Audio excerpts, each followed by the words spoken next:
que vous appelez Monsieur Mitterrand. Et vous avez tout à l'attente d'avoir l'image, ben voilà. On a l'image. Donc, C'est fantastique. Donc on était avec Philippe Guibert. J'espère qu'il n'y aura plus de micro-coupure et que le réseau va fonctionner mieux à partir de maintenant. En tout cas, sinon signalez-le nous. Donc voilà, le NUPES en premier tour nous dit qu'Aaron Acker, ce serait impossible, ce serait incroyable. Donc c'est une hypothèse qu'on a formulée avec Fabrice. Philippe. juste pour rebondir, justement, du coup, compte tenu de ces trois blocs, et du rôle joué par la retraitée qui va être encore plus important aux législatives, dans l'électorat, parce que les législatives, si c'est à peu près 50% d'abstention, comme la dernière fois, et même si c'est un petit peu plus, c'est même pas sûr, et compte tenu de l'abstention différentielle qui est apparue dans cette présidentielle, pour la première fois à ce niveau-là, entre les classes âgées et les classes jeunes et même actives. Il y a des 10 points, il y a des 20 points d'écart, hein, Bruno. On a donc un électorat au législatif qui va être un électorat qui a à 50% un électorat de retraités. Et donc ça veut dire que l'avantage donné au macronisme et à la droite est considérable par rapport aux deux autres blocs que j'évoquais tout à l'heure.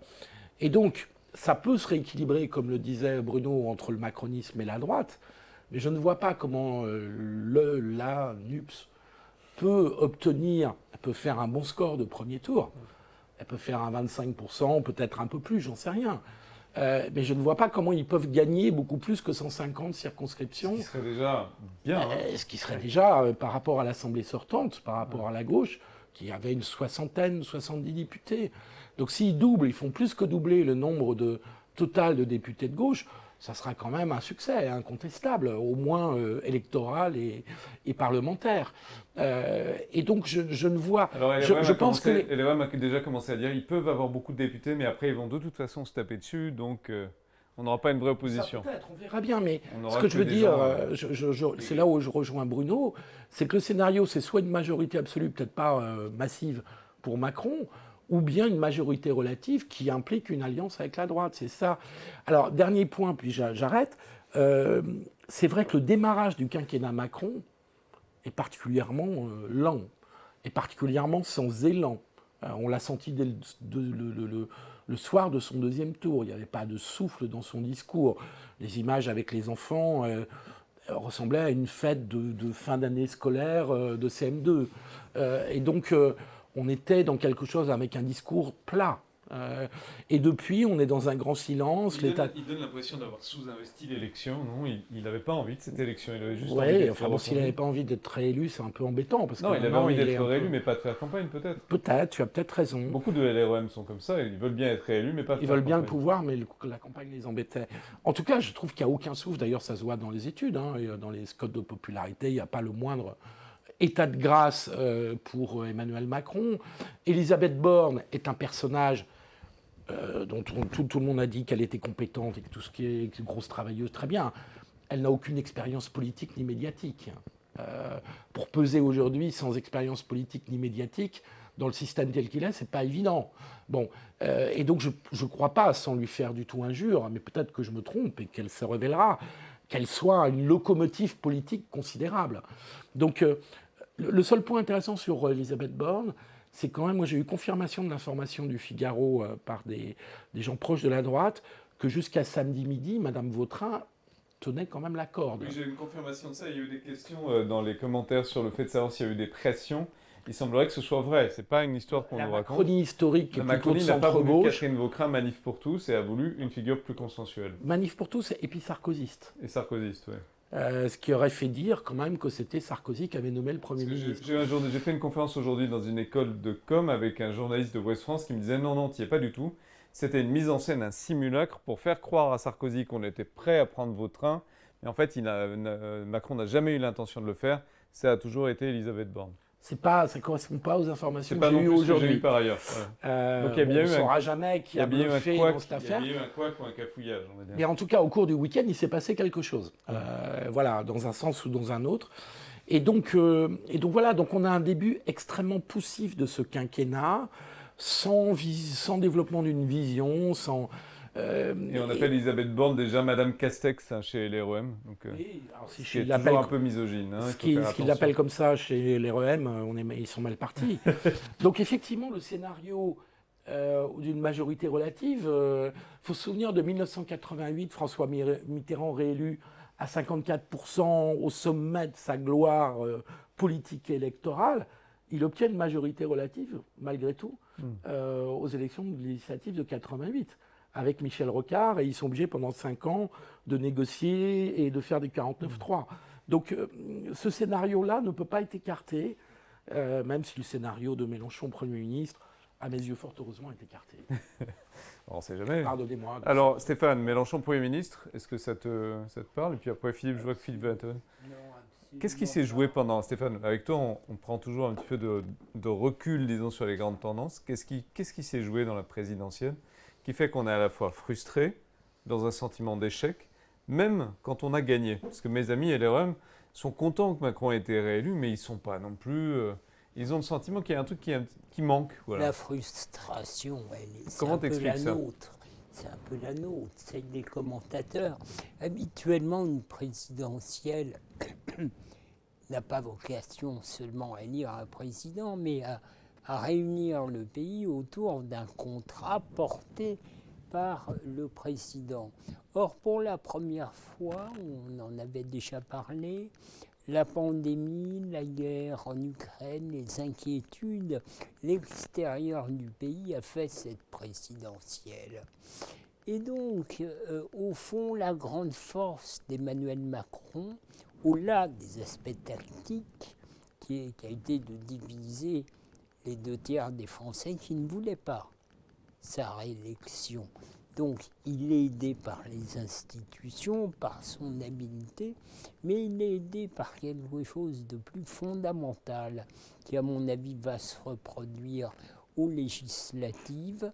C'est que pour les Français, la situation est tellement inquiétante qu'on prend forcément l'option, pas la meilleure, mais la plus rassurante ou la moins déstabilisante, ce qui rend pour moi absolument exclu que le président sortant n'ait pas une majorité. Alors, tout ce que dit Philippe, Bruno, nos amis Fabrice, bon, sur l'analyse sociologique... Je pense qu'il va y avoir une majorité LREM ou apparentée. Donc, évidemment, la coupe, le plan de coupe que donne la présidentielle sociologiquement sur les divisions du pays sont intéressantes. Mais au fond, la dynamique de fond du pays qui fait que 40% de l'électorat se détermine par défaut, c'est, voilà, on a peur de Marine Le Pen, donc on est à gauche, donc on vote Mélenchon.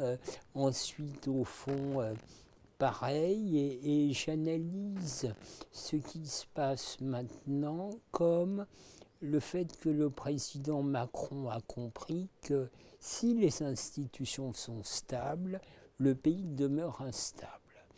Et donc, tout le maelstrom sur la personnalité du Premier ministre, comme le maelstrom sur les membres du gouvernement, n'est qu'une façon d'aplatir les choses pour avoir ce que dit Philippe et nos amis, c'est au fond un taux de participation relatif et d'évidence.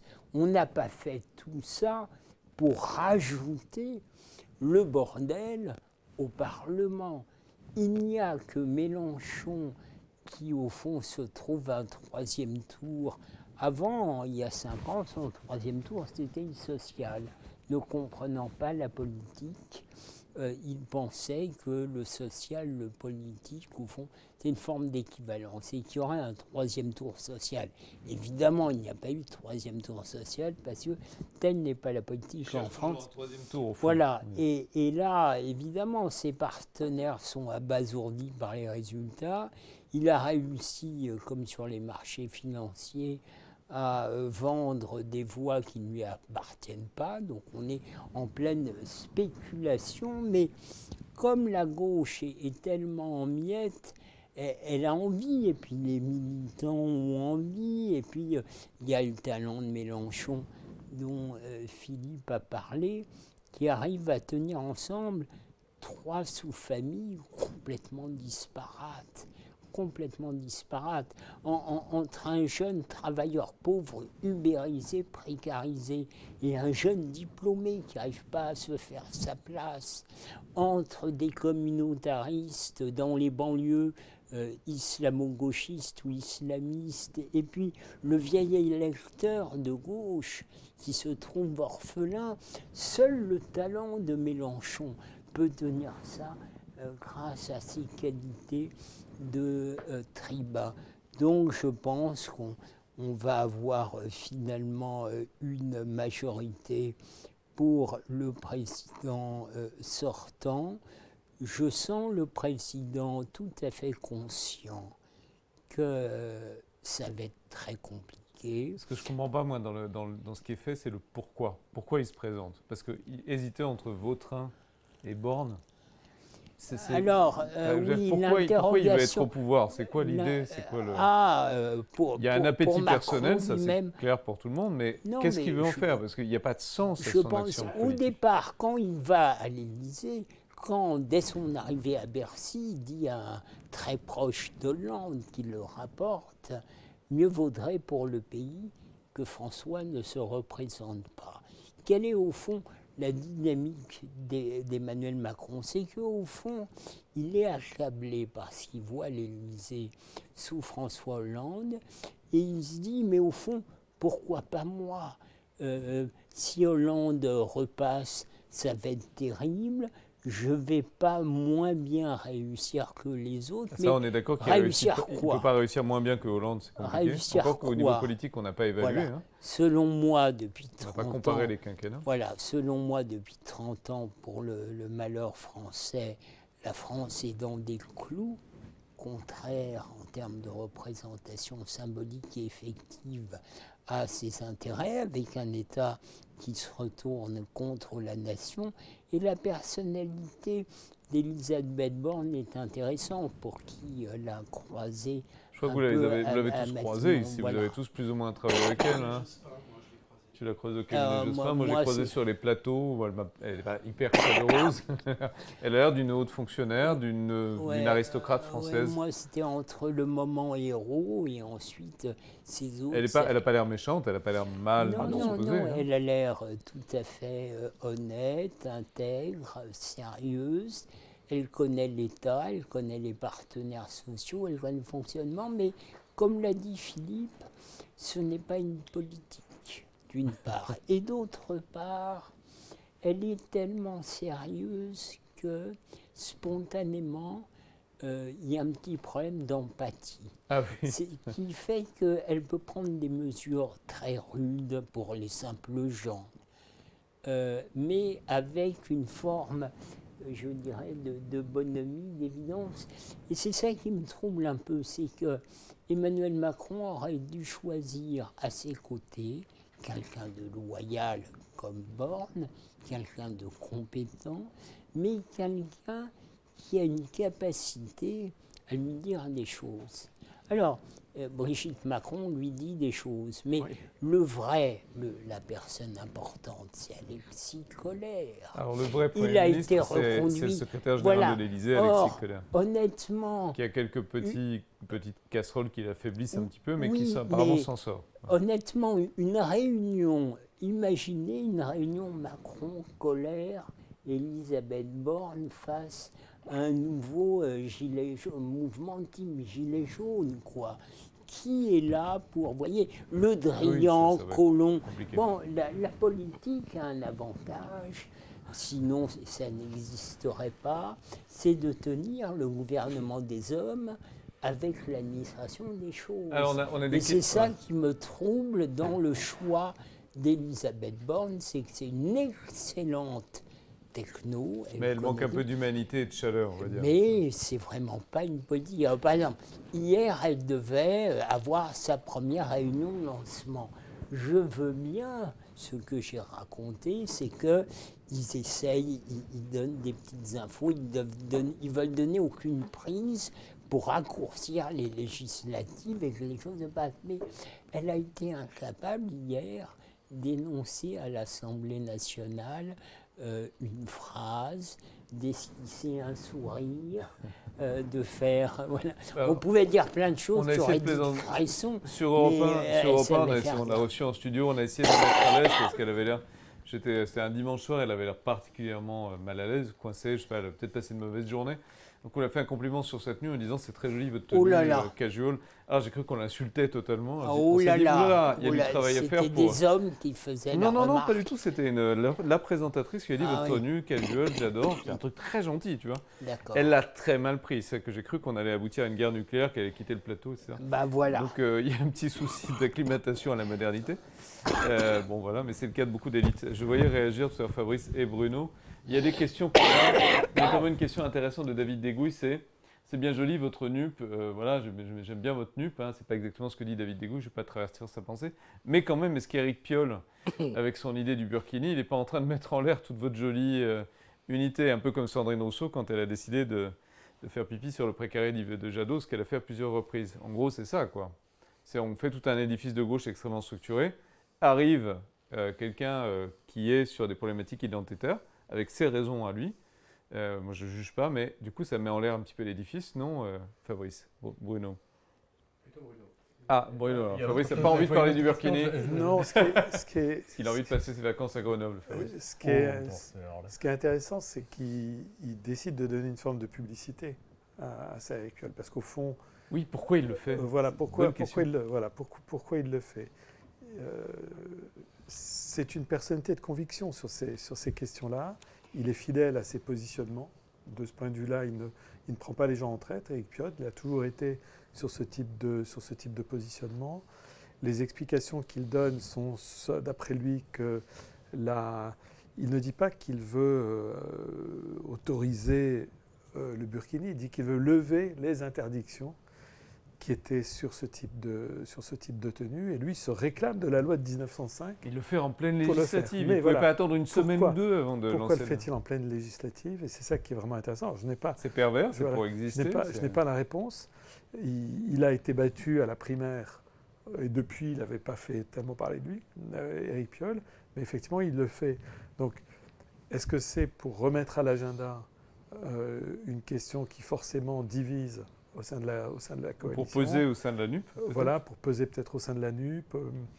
Je m'interroge comme tout le monde, effectivement, de cette chronologie, parce que c'est un moment donné où la NUP, c'est quand même quelque chose d'intéressant, que les différents leaders de partis ont tous joué le jeu.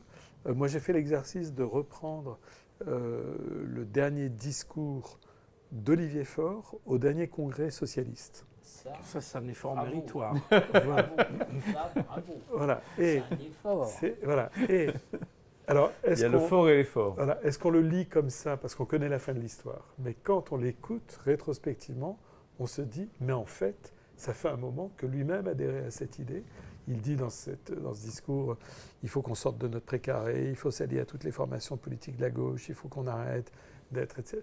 Et donc il y a plusieurs éléments de ce discours qui montrent. Alors c'est peut-être une illusion d'optique parce qu'on connaît la fin de l'histoire, donc on lit, on écoute. Tu as pas en Mais- partie raison, je pense. Mais on se dit, en fait, personne ne l'a pas. écouté au moment où il le disait. Et donc on voit que les différentes Est-ce formations que c'est pas bien jouent une qu'il fasse partition ça, dans laquelle ils sont obligés de venir suite au désastre de l'élection présidentielle. Mais il y a des éléments de conviction. Donc c'est vrai que le jeu de venir sur des thèmes qui créent la division est un peu bizarre. Oui, mais si tu as raison, je pense que c'est une affaire de conviction. La NUP est devenue une auberge espagnole dont Mélenchon pense que, en petit César, c'est lui qui va être l'arbitre des On élégances. peut dire la même chose d'En Marche et de Horizon et tout Oui, sauf que pour Quand t'hésites entre le Borne et Vautrin, président tu sais pas où Macron, t'habites quand même. pour le président Macron, tu es structuré par l'État, des contraintes, des responsabilités, et tout le monde peut donner Oui, il a un sens. surmoi, c'est ça que tu dis. Tout Macron a le un monde surmoi. peut donner D'accord. sens. Mais prenons l'exemple de Piolle. Bon, moi j'ai travaillé 10 ans pour la municipalité de Grenoble avant Piolle. Il y a un esprit des lieux grenoblois. L'esprit des lieux grenoblois vient d'une vieille histoire municipale du Bedou, plus des intellos, plutôt de haut niveau, et autour de l'innovation, l'expérimentation. Bon, les écologistes à Grenoble, c'était des clowns, mais il y avait un gars sérieux qui s'appelait Piolle parce qu'il avait été ingénieur dans l'informatique. Et donc, ce type sérieux, structuré, gagne à Grenoble, mais je pense qu'il est au plan municipal aussi en compréhension de ce qu'est la France que l'était Jospin durant la présidentielle, c'est-à-dire zéro. Donc du coup, Piolle, je dirais, c'est un islamo-gauchiste New Age. C'est-à-dire qu'il n'a aucune pensée structurée. C'est une catégorie assez Il n'a aucune crocodile, pensée, il ne sait pas ce qu'est la France. Islamo-gauchiste, Il New Age, ne c'est sait vraiment pas ce qu'est la laïcité, mais il pense que tout ce qui va dans le sens du mouvement, tout ce qui va dans le sens de l'innovation, toutes les mesures qu'il peut prendre de façon un peu désordonnée font que Grenoble doit être un laboratoire des avancées des libertés qu'il faudrait débloquer et tout. Donc il est tout à fait convaincu de ces idées. Il veut être un laboratoire de la gauche quelque part, oui, c'est ça? Oui, absolument. Mais ça fait que, évidemment, Alliance citoyenne, qui est un truc d'islamiste repéré par tous ceux qui s'y... Alliance citoyenne, c'est eux qui ont obtenu cette décision le de groupe Piolle. du Burkini, ils ont des subventions de genres divers et variés, dont l'Union européenne d'ailleurs. Et donc, les islamistes, eux, ils jouent là-dedans sur un terrain de jeu, je dirais, fantastique. Et Piolle trouve que vraiment ce sont des vieux rogatons qui viennent emmerder sur la République, la laïcité. Mais du point de vue de Piolle, c'est je continue à faire avancer je dirais, cette innovation sociétale. Cette gauche, c'est devenu une gauche diversitaire, tenue par Mélenchon. Et là-dedans... Non mais pourquoi pas avoir ça comme une composante de la gauche? La question, c'est comment on fait pour ne pas mourir avec. Comme elle est ultra minoritaire, comment on l'intègre sans mourir pour la gauche? On pourrait intégrer des gens comme Piolle. Alors ça, c'est un débat. À gauche, il y a toujours eu des franges oui, différentes. Oui. Ça dépend. Soit on pense comme Piolle et la plupart de cette gauche diversitaire que c'est la société qui aimante l'idéologie un progrès, soit on pense que c'est la République, le retour à des fondamentaux de la gauche est un peu différent. Bon, et Piolle, c'est la pointe avancée de ce communautarisme New Age. Est-ce que je peux... Philippe, et après Fabrice, c'est pas beaucoup parlé, non? Ouais, oui, pardon, Bruno, tu voulais Non, je voulais juste rejoindre Stéphane sur un point. Il se trouve que je connais bien Grenoble, j'en suis issu. Ah, d'accord, tu es grenoblois, dans l'équipe, alors il peut nous expliquer Piolle. Et je rejoins, il y a effectivement cette dimension d'un roman de cette ville sur la question du laboratoire, de l'innovation. C'est très important dans la culture politique et dans la mémoire de la ville, et ça date bien effectivement des années 50, 60. Et on retrouve ça très régulièrement dans toute l'histoire de la vie politique et de la ville de Grenoble, les expérimentations. La géographie de Grenoble et son encaissement a construit un esprit des lieux comme une sorte de grand campus américain permanent. C'est ça. Oui, il y a aussi des avancées technologiques de Grenoble. Sur le plan idéologique, j'aurais une petite nuance avec Stéphane, c'est un débat qu'on a déjà eu, qui est que je pense qu'une partie de la population, notamment la jeunesse urbaine diplômée, n'est plus dans le cadre républicain laïque. Ce groupe social a basculé. Alors on peut le théoriser de différentes façons, par influence de l'américanisation de la société française, vers quelque chose qui est très éloigné de ce que tu appelles la République laïque, qui était la République laïque. Et donc c'est le multiculturalisme, sur fond de liberté individuelle, qui est devenu majoritaire, dominant, dans ce groupe jeune. Ce n'est pas toute la jeunesse, hein, je précise bien, parce qu'il y a une jeunesse qui vote Le Pen, c'est pas la même. Hein, mais la jeunesse, disons, urbaine, métropolitaine, on le voit tous avec nos étudiants. J'ai donné un sujet assez amusant, enfin, et vicieux à mes étudiants. Marine Le Pen est-elle d'extrême droite? Et C'est vicieux, ça, oui, c'est vicieux. Et Mais j'ai c'est découvert intéressant. dans les réponses C'est génial que tu aies posé ça comme débat. que d'être C'est super. contre la GPA pouvait être une idée d'extrême droite. Et là, Ça, c'est super comme question, bravo. Et j'ai vraiment sursauté parce que je leur ai dit, mais attendez, moi je suis à fond contre la GPA et je ne crois pas être vraiment en rapport. Donc, il y a un rapport, il y a un changement de référentiel de culture politique, une rupture de génération qui fait qu'une partie de la jeunesse étudiante, et ce que vous dites de Grenoble, rejoint. Donc être contre la GPA, ça peut être considéré comme être déjà d'extrême droite. J'ai des étudiants pas mauvais qui m'ont sorti ça, j'ai corrigé quand même. Mais donc il y a l'idée qu'une interdiction quelle qu'elle soit, ou un empêchement à la liberté individuelle, au choix personnel, est de droite en tout cas, sinon d'extrême droite, et que la gauche c'est la liberté individuelle, et que donc, comme le dit l'argumentaire de M. Piolle, on va dans les piscines de Grenoble, on peut porter le burkini ou bien on peut avoir les seins nus. Pour les hommes, on ne sait pas exactement quel est le choix, mais en tout cas pour...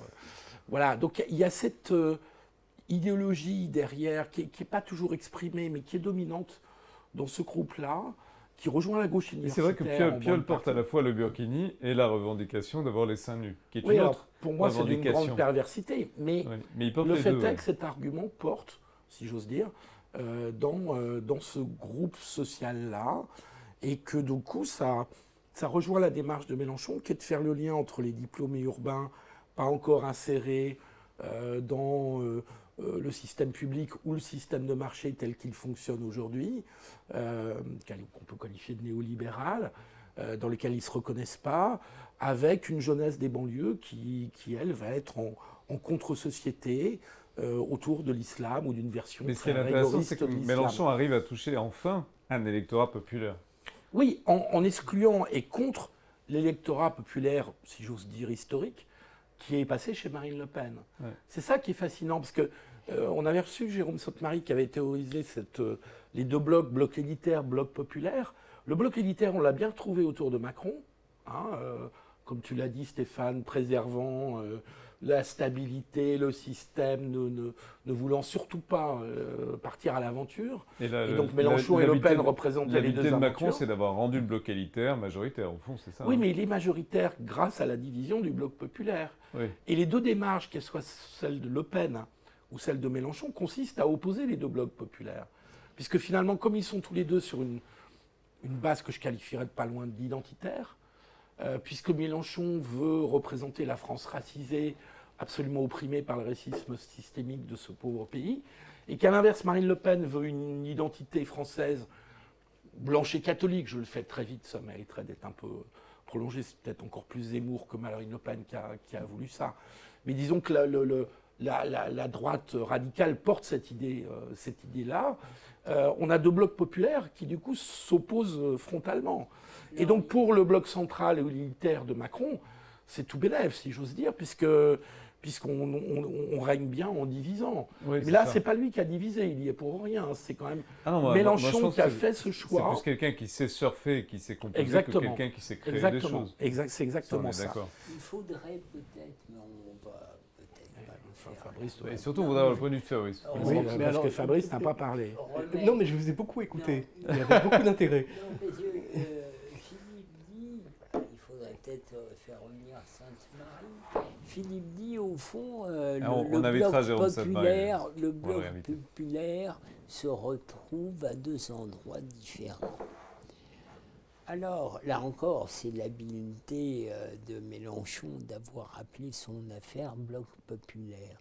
Si on entend par peuple la nation, l'idée de la nation, ou si on entend par peuple l'idée de classe d'un point de vue marxiste, je trouve que on va vite en besogne d'indiquer que l'électorat Mélenchon ferait partie du bloc populaire. Pourquoi ? Je dirais c'est plutôt la France précarisée qui veut être d'une façon ou d'une autre insérés. Alors que l'électorat Marine Le Pen, c'est l'électorat de la classe ouvrière. D'où le lien nation, social, tu vois, c'est-à-dire... Je trouve que ces catégories ont perdu leur pertinence. Ah, ben ouais, c'est de ça dont Parce que il la classe faut ouvrière, parler. ça ne veut rien dire. C'est Enfin, ça ça. ne veut plus dire grand-chose. Dans la les nouvelle représentants, industrie, ben voilà, il dans faut la faire nouvelle, un débat. Moi, je pense que ça veut dire encore beaucoup de choses. Parce que la Et- classe ouvrière, Stéphane, historiquement, c'était le PC et le CGT, structuré autour des grands bastions industriels Bien sûr. de la France, Maintenant, qui ont c'est tous le fermé. tertiaire. Enfin, et là, enfin, tu sais qu'on est le pays qui est le moins industrialisé désormais Oui, oui, oui. des grands pays Oui, oui. européens. On va Et donc re- la classe ouvrière, la notion même d'ouvrier, tu es ouvrier dans le secteur des Mais services. je, Oui, je d'ailleurs, vais c'est un- même c'est plus un- loin À que mon avis, c'est un toi. des la problèmes de la, logistique, c'est un des Je problèmes de la vais gauche de ne même pas avoir plus pris en compte loin les que précaires toi. et d'avoir misé sur du statut plus Béo que sur de... Pialou ont bien montré Autre que chose. les ouvriers, objectivement, spontanément, ne se retrouvent pas dans le vocable de la classe Bah non, parce ouvrière. qu'ils sont plus Mais les- ils qu'est-ce sont que plus- j'entends par là? J'entends le fait que tu as un métier, même très dégradé, mais tu as un métier, tu es dans un collectif de travail, tu te retrouves en rien dans cela, en termes de consommation, tu peux même plutôt ressembler aux classes moyennes, mais il y a le sentiment du collectif, il y a le sentiment du métier, ce qui est très différent de ceux dont on a parlé tout à l'heure, les jeunes ubérisés, précarisés, les jeunes diplômés qui n'arrivent pas à avoir leur place. Bon, je pense qu'il faudrait passer du temps à ces questions-là. Ça, c'est le bouquin de Fourquet et de Jean-Laurent Poncelli, La France sous les yeux, qui raconte ça très bien, comment on est passé en 30 ans d'une France industrielle à une France des services, où c'est la logistique et le tourisme qui ont remplacé, je le fais à très gros traits, hein, pardonnez-moi, qui ont remplacé l'industrie. Et donc le rapport au travail et au collectif a changé, y compris dans ces métiers-là. Et donc ça, c'est un électorat, celui dont... Les ouvriers du service, celui que tu appelles le jeune précarisé, livreur de Deliveroo ou du Uber Eats, qui va peut-être arriver nous amener notre Des pizza, pizzas peut-être. n'est pas du tout, ne se reconnaît pas du tout dans la J'y classe crois. ouvrière. Mais d'accord, mais quand Ça n'empêche pas discute d'avoir un collectif de travail, avec par ailleurs. Florence Obnas Il a un collectif et sur des les femmes solidarités. de ménage, même les femmes de ménage précarisées ont un rapport à la fierté du travail, quoique dégradé, Et je pense qui est très différent du jeune ubérisé qui, lui, va mettre en avant sa liberté, le fait d'être une sorte d'entrepreneur libre. Hein, bon, mais en tout cas, là, Et on pourrait passer... Tu serais d'accord que c'est un des ferments de la crise des Gilets jaunes. Absolument. Ce sentiment de dignité dont se sentent privés ceux qui disent mais non seulement j'arrive pas à boucler mes fins de mois, mais en plus j'ai plus ce sentiment de fierté. On a touché à mon seul capital au fond, qui était le sentiment Du collectif, de d'une collectif force. et tout. Ouais. Il y a des collectifs quand même dans les salariés ubérisés. Il y a des pauses qu'on prend ensemble, il y a des sociabilités qu'on établit. Ouais. Et c'est pas aussi clair que ça. Il y a une conscience aussi sociale commune malgré tout. Il y a aussi une opposition à la classe des clients qui ne sont pas les mêmes. Voilà, il y a quand même quelque chose qui se crée. Mais après, la gauche ne sait pas, moi je pense, ne sait pas parler au public des jeunes ubérisés. Manifestement, il y a un problème de communication qui se fait pas ou mal, parce que c'est clairement pas dans leur optique à eux. Enfin, moi, j'ai jamais vu la gauche me parler des précaires. Jamais. Ah ben, les syndicats ont été très Ils se font livrer des pizzas, mais ils sont décontenancés incapables de parler au par mec qui les est sur le gilets palier. Quoi. jaunes. Quand les gilets jaunes émergent, Ruffin qui fait ça très bien. À l'exception de quelques individualités, Ruffin le fait à titre individuel. Mais Ruffin, c'est quasiment un îlot au sein de... C'est très étonnant d'ailleurs. C'est un îlot au sein de LFI. C'est-à-dire qu'au fond, il est il essaye de autosuffisant. faire le pont. Oui, mais il est très bon, au fond. Il Oui, est oui, très oui, très bon. il est Mais intéressant, il est il tout essaye seul. de faire Alors, le il est pont tout seul. entre la je pense culture qu'on a- ouvrière qui on n'a pas essaie. parlé de l'histoire de Oui, il Tahabouaf. essaye de faire un pont entre... Tahabouaf incarnait très bien cette jeunesse ubérisée là dont tu parles, très revendicative, qui peut être très radicale. Et ce qui lui est arrivé là est assez révélateur aussi des difficultés qu'elle a à rentrer dans le jeu politique. Mais moi, il y a quand même une chose qui me frappe beaucoup et j'ai l'impression que je ne suis pas le seul, à vous écouter parler comme ça, tout à coup je me sens, alors là je ne sais pas, mais social-libéral macroniste, parce que j'ai l'impression qu'il y a une espèce d'unanimité, mais alors féroce, contre le gouvernement actuel. Ah non, mais non, on n'a pas de gouvernement. On peut faire, oui, on peut Pas pas contre le gouvernement, contre le pouvoir actuel. Non. Et j'avoue, j'ai un peu du mal à vous comprendre au fil des échanges là qu'on a. Non, je pense qu'il y a une forme de C'est- désenchantement. En fait, Non, enfin, mais si le je parle de moi- désenchantement que tu mentionnais au début, Si je parle de c'est une moi. chose sur laquelle je voulais un peu rebondir. Ça, c'est quelque chose que je n'entends que dans les salons parisiens ou sur Twitch. Quand je discute avec des gens en province, en région, ils s'en foutent avec- majoritairement. le désenchantement, c'est pas un terme que j'entends. Non, je Euh, suis d'accord avec toi que c'est très parisien, Et c'est très bourgeois. Il faut... je suis un peu étonné de cette tonalité parce que il y a quand même quelque chose. Macron a été réélu, que ça plaise ou pas. Alors, Il aura une majorité, que ça plaise Ouais. ou pas. Visiblement, ça plaît pas à beaucoup de monde autour de cette non, table. c'est pas plaire ou C'est- déplaire, c'est juste. Non, Ok. on analyse, hein, je ne sais C'est- pas oui, oui. pourquoi Mais tu, moi aussi, tu non, mais prends ce créneau. Non, mais j'entends il a parler raison, aussi, il a raison, il a raison. On n'est pas très Ah.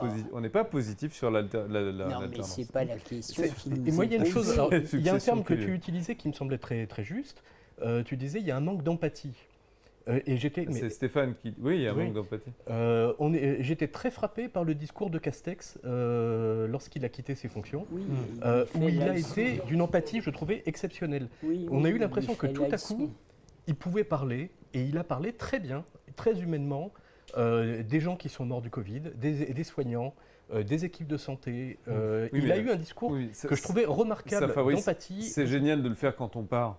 Ça Bien- aurait été beaucoup bien mieux sûr. de le faire. Mais justement, Pendant. et je trouvais extrêmement intéressant qu'il le fasse, parce qu'on sent qu'il n'avait pas pu tenir ce discours pendant des mois Oui, et des bien mois. sûr, parce qu'ils ne peuvent pas le faire. Mais Mais justement, le problème avec Macron, c'est que tout est centralisé à l'Élysée. Donc même les réactions humaines. et sont encore, gérés et par par rapport l'Élysée. à ça, effectivement, et je voyais une remarque là-dessus qui était Mais très c'est juste. pas. On a choisi Elisabeth Borne, il y a eu des tractations, etc. Mais en fait, on sait que son directeur de cabinet était choisi avant même qu'elle soit nommée. Mais c'est le cas tout le temps, ça, sous la C'est- 5e. T'as Alors, toujours un directeur normalement, de cabinet qui c'est est le, ton c'est flic, hein. le ministre flic de choisit son l'Élysée. directeur de cabinet. C'est la règle Alors le Premier normale. ministre peut-être, mais les ministres, non. Or, oui, mais là, le directeur de cabinet a été choisi et Aurélien Rousseau a un parcours qui est remarquable. D'ailleurs, j'ai vu que beaucoup de collègues journalistes ont fait de longs portraits, ont bien décrit son parcours, qui est un parcours intéressant, qui est un parcours extrêmement républicain Et d'ailleurs. il est très très bien, Quelqu'un Aurélien qui vient Rousseau. de la gauche relativement C'est dur. lui le vrai Premier ministre avec Alexis Keller. Alors, je ne dirais pas qu'il est le vrai Premier ministre, parce que quand on est directeur de cabinet, on n'est pas le ministre. Il ne faut surtout pas confondre les deux fonctions. Mais le fait qu'il était très clairement installé avant même que sa ministre ne soit en poste est très révélateur en termes de filiation politique, de démarche et aussi de réseau.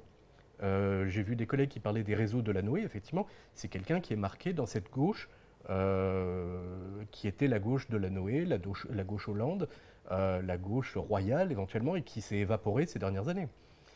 Et cette gauche, aujourd'hui, elle est assimilée au gouvernement, et je pense qu'elle existe encore. Et tu parlais des retraités, ce que je trouvais un petit peu méprisant pour dire la vérité. Il n'y a pas que les retraités socialistes qui vont voter Macron. Il y a aussi toute une classe éduquée, Non, mais des professeurs, C'est pas du tout qui méprisant, vont voter c'est- Macron. C'est un constat. Quand tu regardes la tranche d'âge, l'électorat Macron, ça s'envole au-delà de 70% après J'ai vu les chiffres, 70 tout à ans. fait. C'est juste un constat. Mais tu as un électorat Macron c'est aussi pas- chez les chefs c'est pas d'entreprise, chez les méprisant, cadres, chez les petits Et moi, j'ai patrons. voté Macron au deuxième tour. Voilà. Donc, Et je trouve un pas peu le réducteur de dire que Macron, c'est des retraités. J'ai entendu beaucoup ça. C'est les seniors, quand Je l'ai même. entendu chez Ça pèse Mélenchon. beaucoup, quand même. Je me souviens des Ouais, débats c'est où on quand même- disait ça pèse beaucoup. est-ce qu'il faudrait pas retirer le droit de vote à certains retraités? Ah non, Ce mais qui- moi, je suis Ah pas non, pour non, ça. non, non, non, Ce non, n'est pas, mais j'ai vu ce débat Mais après les l'élection parents sont présidentielle retraités, d'une ils partie de la votent. gauche qui n'arrivait pas à Ils votent. digérer que les Moi, je suis retraités ne votent pas à gauche. Stéphane est retraité parmi nous, il vote et Je on a pense envie qu'on qu'il est tous continue à à un voter. âge appréciable. Mais je pense qu'on ne peut pas non plus mépriser l'électorat Macron. C'est un électorat effectivement non, non. qui a peut-être une approche politique différente, qui n'a pas les rêves de grandeur que peut-être on peut avoir. Ils n'ont pas cette vision de la nation, ils n'ont peut-être pas envie d'un président qui émane une espèce de pouvoir Mais royal. non, mais à tu travers sais le quoi, monde. tu sais quoi, je suis d'accord avec toi. Si on avait eu le choix entre ça et autre chose d'acceptable, il n'y aurait pas de discussion. Alors- Mais le fait est que la seule chose qu'on a pu manger, c'est ça. Et le fait est que c'est pas mon plat à moi. Donc c'est vrai que c'est injuste, parce que c'est pas un mauvais plat en soi. Mais c'est juste pas ce que j'avais envie de manger. J'avais envie qu'on me laisse le choix de, tu vois, la Mais salade là, le bio problème et n'est pas Macron lyophilisée. dans ce cas. Le problème, et c'est ce que disait Moi, Claude moi, Morin, je- c'est le choix politique en France. Oui, mais Euh, il a organisé les conditions. Il a, disons pas organisé, il a été dans le sens des conditions d'un non-choix. Et moi, ce que je n'aime pas dans la situation actuelle et la tristesse, c'est juste que on n'a pas eu de choix politique, pas de combat politique, pas de campagne, pas de débat. Oui, mais tu peux. Après, on peut adorer Macron, moi j'ai pas de problème. Ah, je veux dire, mais voilà la pizza qui arrive. Je vais laisser Bruno réagir parce que Bruno a un Ouais, piaf je- je t'en d'impatience. prie. Tu as raison, parce qu'il n'y Depuis a tout à aucun l'heure. mépris à avoir pour l'électorat macroniste, ni d'ailleurs pour aucun électorat, quel qu'il soit. Mhm. On est bien d'accord là-dessus. Mais si on en est arrivé à cette situation-là, il y a quand même un élément dont on a beaucoup parlé dans nos émissions depuis 2 ans, qui est la chute des partis de gouvernement qui ont fait la Ve République. Macron est le produit. Il a surfé dessus, et finalement il réunit autour de lui beaucoup d'anciens de ces partis. Mais la réalité, c'est que le PS et les Républicains, qui sont les héritiers de ces partis qui ont fait la Ve République, qui ont donné tous les présidents à la Ve République jusqu'à précisément Emmanuel Macron, sont en faillite. Ils sont en faillite intellectuelle, idéologique, So what? organisationnelle. Ce sont des syndicats d'élus locaux qui d'ailleurs ont fait monter lors de cette présidentielle 2 candidates, maire de Paris, présidente de la région Île-de-France, qui sont comme des quintessences d'élus locaux, dont on a vu la difficulté, pour ne pas être méchante avec elles, à mordre, à trouver un appui dans la politique nationale. Et donc, Emmanuel Macron réunit ces 2 électorats, en réalité une partie de ces électorats, et donc il n'y a aucun mépris à avoir. Simplement, on peut faire le constat que, du point de vue socio-démographique, ce n'est pas du tout les mêmes. Et qu'il y a une moyenne d'âge dans l'électorat Macron qui doit être beaucoup plus élevée que dans les 2 autres électorats de Mélenchon et de Marine Le Pen. Tout à fait. Oui, non, les résultats le montrent assez clairement. Après, je trouve aussi, et c'est là où moi je suis étonné, parce que j'ai voté Macron aussi au 2e tour sans l'ombre d'une hésitation, ce démarrage que je qualifierais de lent et d'un peu laborieux m'étonne, comme s'il n'y avait pas eu une anticipation de la situation qui était pourtant... Parce que ce qui caractérise cette présidentielle, c'est la surprise de cette présidentielle, c'est qu'il n'y a pas eu de surprise. Je veux dire, on a eu un 2e tour Macron-Le Pen et c'est Macron qui a gagné. Bon, tu parles d'une surprise. Et donc, à cette présidentielle qui était quand même assez largement prévisible, au moins à partir du déclenchement de la guerre en Ukraine, on a le sentiment que le nouveau pouvoir, le président réélu, tâtonne pour lancer ce quinquennat véritablement et même lancer leur campagne législative. Voilà, c'est pas du mépris en disant ça, c'est un étonnement et une petite critique parce qu'il faut quand même qu'ils fassent attention à ne pas se retrouver en situation de majorité serrée, voire relative. Je voulais dire que la malédiction, La malédiction de la pizza a été levée. Ah, ça c'est une Il aura excellente fallu nouvelle. combien de mots? Je rebondis sur plusieurs points. Je t'en prie. C'est vrai qu'il y a quand même une fracture générationnelle très, très, très importante. Ah ouais, elle est- Très, très importante.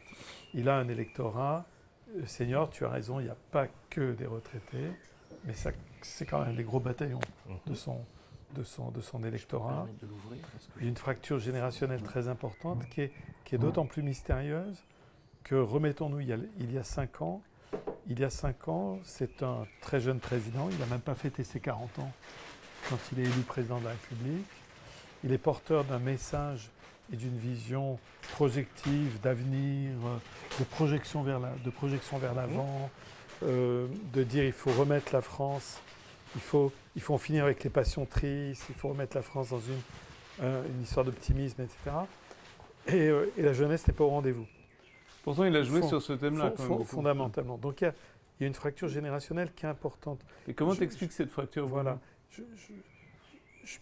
Je pense que dans son mandat, la thématique et la priorité à la jeunesse n'est pas non plus le point qui retiendra l'attention sur l'achèvement le plus important de son premier mandat. On verra pour le deuxième mandat, il faut lui faire crédit, je pense, comme tout exécutif qui démarre, de ses bonnes volontés, de ses bonnes intentions, bien évidemment. L'autre point, je partage ce que dit Philippe, c'est-à-dire on a une intrigue qui est cette grande difficulté à nous expliquer pourquoi il fallait un deuxième mandat d'Emmanuel Macron. On n'a toujours pas l'explication. On n'a toujours pas. Il n'a pas dit j'ai besoin d'un deuxième mandat pour prolonger les réformes que je n'ai pas pu achever pendant le premier mandat. Au contraire, il dit je ne veux pas faire la même chose. Alors, ça, on peut en discuter, parce qu'il a quand même porté un discours sur l'écologie, par exemple, au deuxième tour. Au deuxième tour. Et sur la composition du gouvernement tour, et les pouvoirs, et le rôle du Premier ministre, de la Première ministre. Voilà, mais on verra si ça tient, mais il a porté aussi ce discours et le discours européen, mais globalement, qui ne plaît pas à tout le monde, mais qui existe. Voilà, mais on n'a pas la grande narration qui est... quel va être l'objectif? Il dit dans son discours le soir de sa victoire, il promet à la nouvelle génération de laisser une planète en meilleur état qu'il ne l'a trouvée. On est tous convaincus que c'est formidable s'il le fait. Mais qui peut sérieusement croire que dans 5 ans, la planète ira formidablement mieux? Sauf que ça ne dépend pas que de lui. Voilà, ça ne dépend pas que de lui. C'est la question. Ça m'embête parce que j'ai l'impression de devoir défendre le pouvoir. Parce que là, je me dis, tu es mis tout seul volontairement. Mais parce que c'est très bien que tu le fasses. Radicalisé. C'est très bien que tu le fasses. Non, mais c'est bien, on a compris. Parce que quand il n'y a pas de perspective. Quand le gouvernement dit on a besoin d'un notre perspective, macroniste, c'est de faire baisser le chômage, d'arriver à quelque chose. Il parle de plein d'emploi auquel personne ne croit, mais ça, c'est une vraie perspective concrète. Oui. Et là-dessus, ils ont eu des résultats. Et c'est quelque chose d'extrêmement important pour beaucoup de gens. Quand il parle effectivement de faire la transition écologique de façon, on va dire, rationnelle, avec une transition qui est maîtrisée et qui ne serait pas une transition radicale, ça parle à beaucoup de gens. Lorsqu'il est dans une perspective européenne, dont on voit aujourd'hui l'importance, ça parle aussi à beaucoup de gens. Oui, absolument. Sur l'axe européen, oui. Je ne crois pas qu'on peut dire qu'il n'y a rien. C'est pas vrai. Il y a des choses. Elles vous satisfont peut-être pas, elles correspondent peut-être pas à ce que vous avez envie d'entendre, mais il y a des choses. Ce discours, il existe. Il n'est peut-être pas bien exprimé, on n'a peut-être pas envie d'y adhérer, on trouve qu'il n'est peut-être pas exaltant, mais il y a quand même des choses qui sont portées. On est dans un discours, effectivement, social, démocrate, libéral. C'est pas très glamour, ça vous fait peut-être pas rêver, mais il y a quand même beaucoup de gens qui votent pour ça aujourd'hui. Et c'est un modèle de société qui est apprécié. On vote par défaut ou on vote pas par adhésion à cette idée-là? Pourquoi? Comme la même façon que tu choisis une banque société social-démocrate à caractère libéral, je préfère ce type de société à une société autoritaire ou à une société collective. Et on a réduit, tu as complètement raison, mais on a réduit le choix à ça. C'est quand même un choix très élémentaire qu'on nous propose. Moi, je me retrouve vraiment on peut en parler des heures, je me retrouve vraiment pas dans cette discussion, savoir si on est pro ou anti-Macron. Ah non, mais c'était pas le sujet du tout du débat. Là. Je précise par ailleurs. Je pense qu'il y aurait d'autres choses aussi. Je pense que c'est pas. Moi, je suis pas pro ou anti-Macron, ça m'intéresse pas comme débat. Pourquoi a-t-il surtout été maintenant, réélu? c'est fini. Je crois essentiellement qu'il a été réélu parce que tout le monde a peur, personne ne sait ce qui va advenir, et nous-mêmes, on aimerait que Macron ait un propos.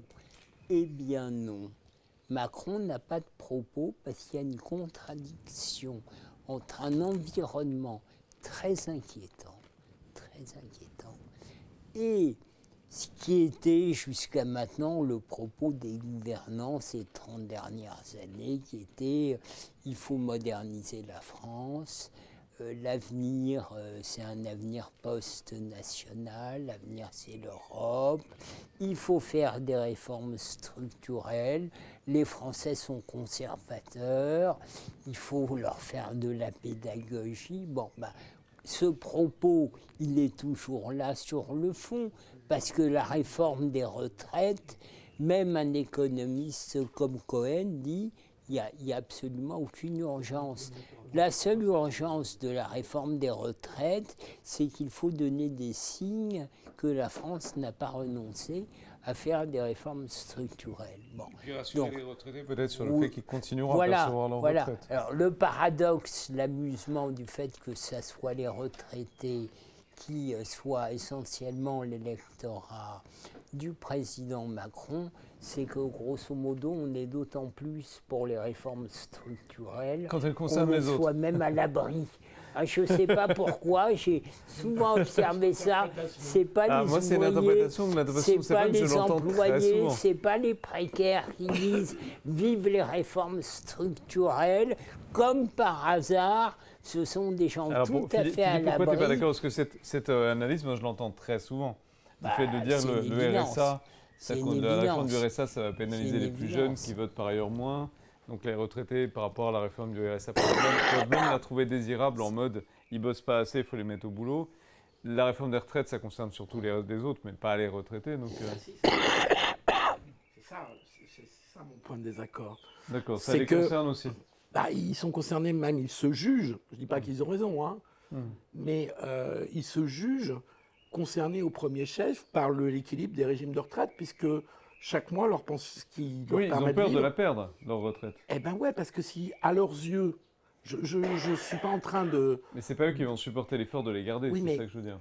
C'est À ça que leurs veut dire yeux, Stéphane. s'il n'y a pas de réforme des retraites, la seule solution sera de baisser les pensions. Ouais. Et donc de baisser leur revenu mensuel. Je ne connais aucune catégorie du groupe social qui envisage de baisser son revenu mensuel, du haut en bas de l'échelle Et sociale. alors pourquoi Et donc, pourquoi Macron reprocher- arrive à leur parler à eux et pas à la droite traditionnelle? Mais c'est là parce que il Par parle exemple. à la droite traditionnelle, parce qu'il a récupéré justement les retraités de droite.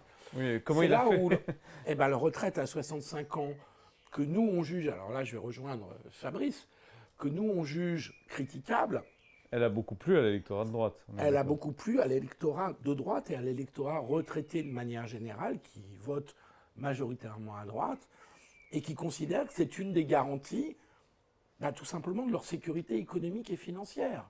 Puisque la situation très paradoxale des retraités, on avait fait une étude avec Alain Mergy il y a une dizaine d'années sur la présidentielle 2012, autour des retraités, et on avait appelé ça la minorité silencieuse. Une minorité qui est de plus en plus importante, et qui peut même devenir, sur des élections locales ou législatives, la quasi-moitié de l'électorat. C'est qu'ils ne votent pas et qu'ils n'ont pas la même vision du monde. Un retraité ouvrier ou un retraité cadre n'a ni le même vote, ni forcément les mêmes attitudes politiques qu'un ouvrier ou qu'un cadre. Et que la différence de statut, le fait d'être exclu de la société active et d'être dépendant de l'État, le système de retraite n'est pas... le système de retraite par répartition passe par la garantie de l'État, fait que leur sécurité économique et financière passe fondamentalement par un système qui soit équilibré. Et donc, comme ils ont entendu que ce système allait dans le mur depuis 30 ans, et que les gouvernements tous ont effectué des réformes, tous sans quasi-exception depuis 20 ans, ont fait des réformes des retraites, ils ont le sentiment que si on ne fait pas une réforme des retraites, c'est leur pension de retraite qui va baisser.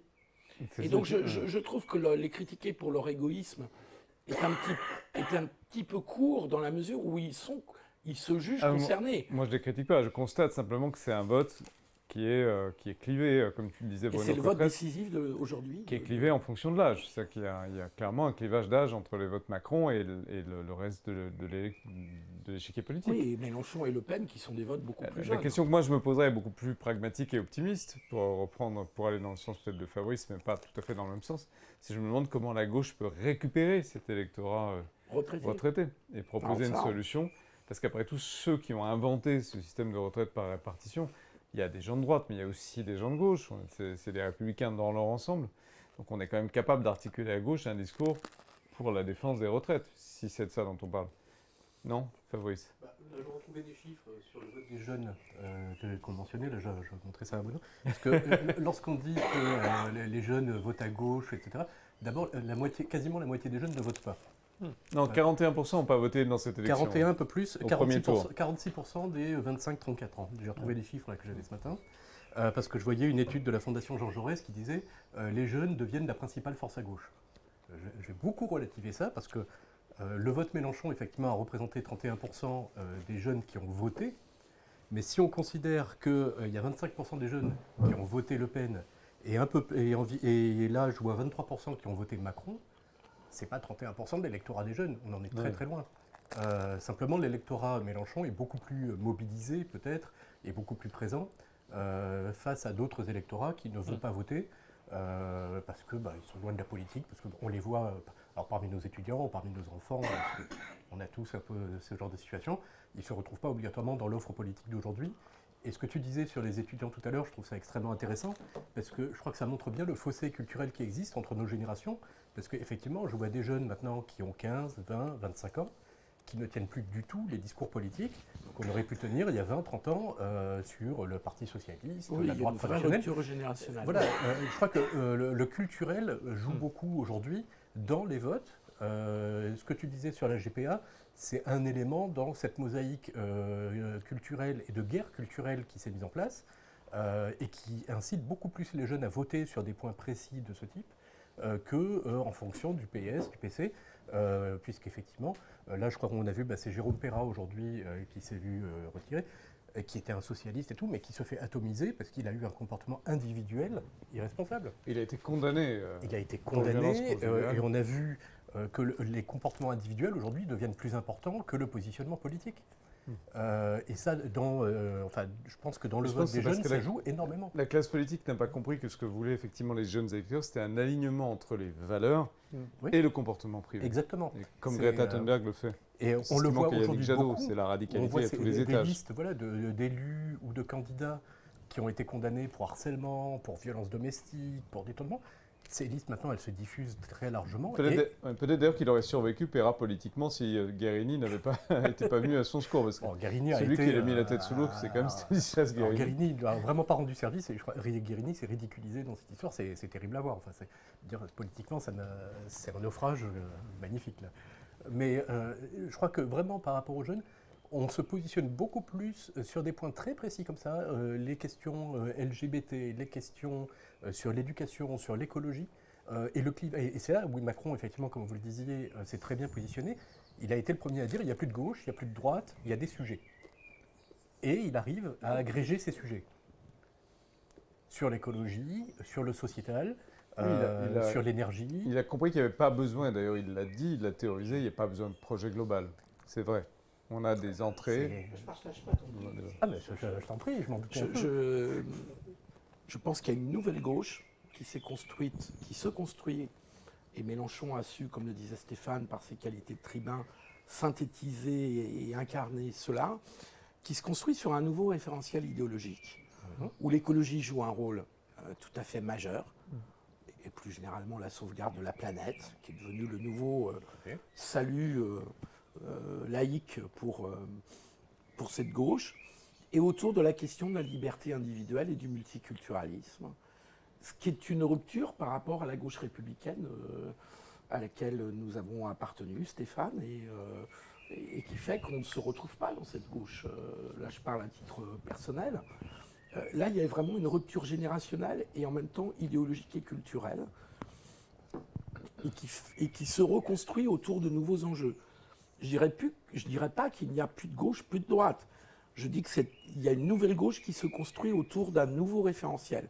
Et de même, à droite, il y a une droite que moi j'ai du mal à appeler extrême droite, parce que si on regarde historiquement ce qu'a été l'extrême droite en France, bon, dire que Marine Le Pen et Éric Zemmour, il y avait des points de contact avec l'extrême droite plus importants.